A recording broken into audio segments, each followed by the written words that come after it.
So as we all probably know by now, the third protege of UFC legend Khabib Nurmagomedov, Usman Nurmagomedov, is currently in the process of deciding whether or not to stay in the PFL or move to the biggest stage in MMA, the UFC. Now, his fellow protege, Islam Makhachev, who's about to fight this weekend against Ian Gary, said in a interview during Media Day today that he believes if Usman does decide to go to the UFC, his first fight should immediately be against the current lightweight champion, Justin Gaethje. Now, the UFC has done this before. They have invited pretty much legends of other fight organizations to come into their own organization and immediately fight their champion. They did it with, I believe his name was Kaya Sakura. They did it with from the Japanese fighting organization Rizin. They invited Kai to come and immediately fight their champion, Alexandre Pantoja, for the flyweight belt. Pantoja then proceeded to lay a butt whooping down on Asakura and claim another title defense. But that just goes to show that the UFC is capable of inviting a big fighter from a different organization and immediately offering them a title fight. Now, they've also offered fighters from outside organizations, maybe not immediate title fights, but immediate fights against big names. They did that with a recent fighter. I'm blanking on his name. They've done it with fighters before. They've invited fighters to come and fight their top prospects. Lerone Murphy had fought Aaron Pico, I think is his name, a fighter from another outside organization that the UFC invited in to fight a big name. They do this. So they can do this. They can do this for Usman Nurmagomedov. They can invite Usman or incentivize Usman to come to the UFC and immediately fight for the title without having to rise through the rankings and fight 3 or 4 names before getting to that title. So they're pretty much offering, or they pretty much could offer Usman Nurmagomedov a direct path to stardom in the UFC, without having to fully earn it, and I put earn in quotations because, he could fighting the champion is technically earning a title either way. Sure, he doesn't have to go through, again, 3 or 4 names to get to the title in the first place, but he still has to dethrone the champion, which is no short task, He'd have to go in there and fight Justin Gaethje, who's a UFC caliber fighter, after fighting many fights that were PFL caliber. Now, his couple fights against Paul Hughes, I would regard to as UFC caliber, but still, Usman is going to have to adjust to this new level of competition. Do I think he will? Obviously. He's part of Team Khabib, and even all the members in Team Khabib are talking about how great this guy is. So I'm sure he's even greater than I'm imagining. But I still think, even with the greatest fighters coming from other organizations, there's still going to need to be a grace period. No matter how long it might be. It could be for a fight where he'll need to adjust. It could be for a round. It could even be for a couple minutes where he feels like he needs to adjust to the faster, more technical pacing of a UFC caliber fighter. And it doesn't mean that all UFC fighters are extremely technical, but it is a new level of competition.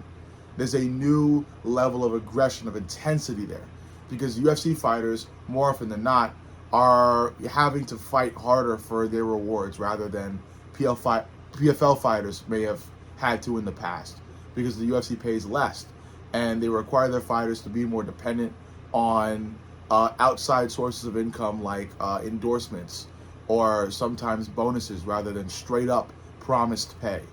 The promised pay is small. The potential pay is large in the UFC. That's their scheme. That's their whole pay scale, basically. Dana White, the UFC's president, sees the UFC as a platform more than a career path or a company that, offers, payroll, things like that. But, yeah, as I told you guys before, I believe Usman's going to stay with the PFL. I think he is going to end up putting pay and guaranteed money over anything potential or legacy related.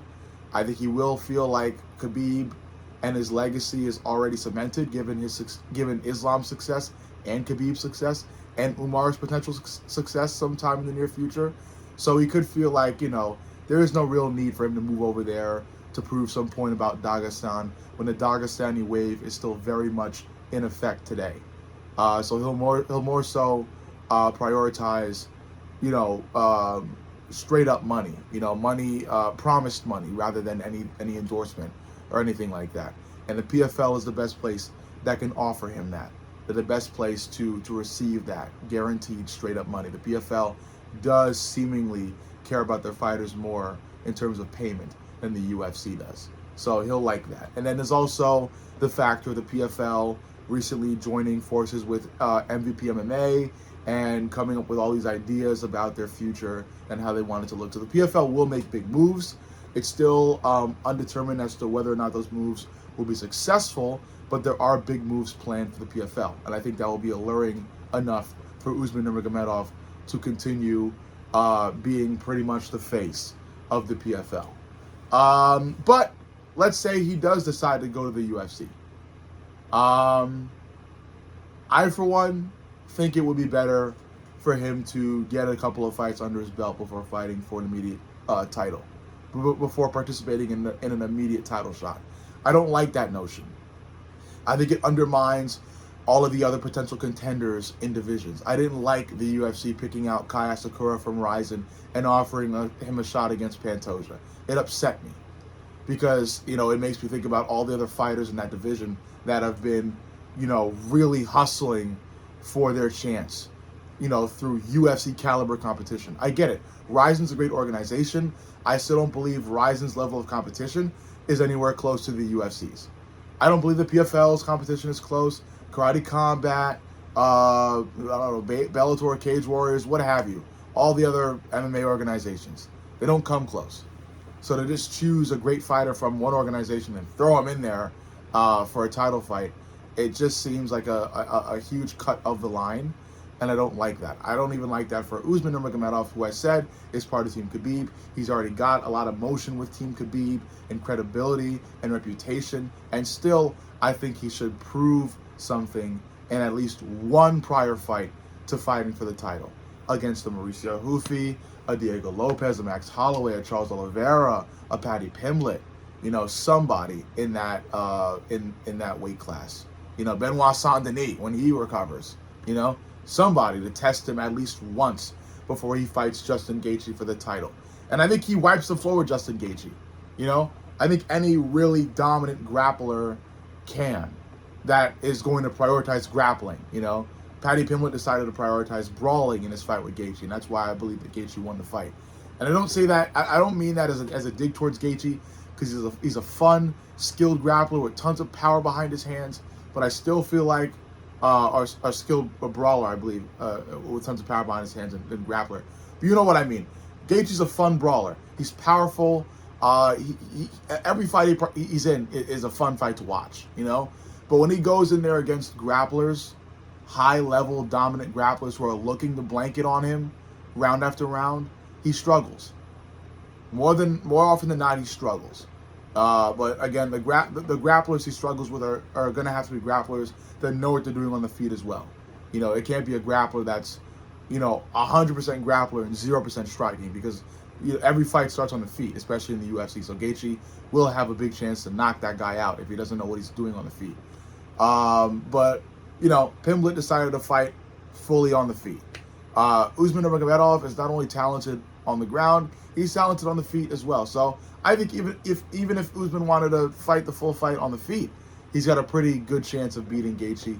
Not the best chance, but a pretty good one, because Gaethje, I wouldn't give Usman the best chance, because again, there's the puncher's chance. Gaethje can brawl, he can make the fights dirty, he can make the fights unpredictable, and if he does land a big punch over the top, or a big uppercut, or any big punch for that matter, and he lands it cleanly on Usman will be in trouble. Anybody would, against a powerful puncher like Justin Gaethje. You just can't eat too many shots from him like that. You got to get him to the ground, which I think Usman would do in that fight. So if Usman is offered an immediate title shot and that wins him over to the UFC, and he does immediately fight Justin Gaethje, then he'll be the next lightweight king like that. You know, it won't take long for him to get there. But I just want to let you guys know, I would protest that. I don't like that. I think there needs to be more steps before a fighter can just waltz in and fight for a title. I think more has to be proven. Just a little more. I'm not asking for Usman to go through a whole story arc with 10 plus fights in the division and, you know, be overlooked for a couple years like a Nasruddin Imavov has or a Bilal Muhammad has. I'm asking for one prior fight. One prior fight against a big or semi-big lightweight name to show that he's ready for a UFC caliber competition. That's it. You know, it's no dig towards Usman, it's no dig towards Gaethje, it's no dig towards anyone. I just feel like with certain things in the UFC, they have to remain being done right. Because if you keep bending the rules, sooner or later, the rules won't apply anymore. And every single move will be questioned. And I'd like there to be a little bit more order with figuring out what title fight comes next. So I like Usman. I want Usman to come to the UFC, but I still do predict he doesn't. I think he will like to prioritize money over everything else, and I think that's a brilliant move for him because he has proven a lot already in a different fight organization, and he will be considered as one of the best MMA fighters of all time. Maybe not the top few, but his name will be put in those conversations given all that he's been able to do and likely will continue to do if he sticks with the PFL in the near future. So, yeah. But I'd like to see him in the UFC. And if he does, I'd like to see him at least have one prior fight before fighting a Justin Gaethje. Let me know what you think.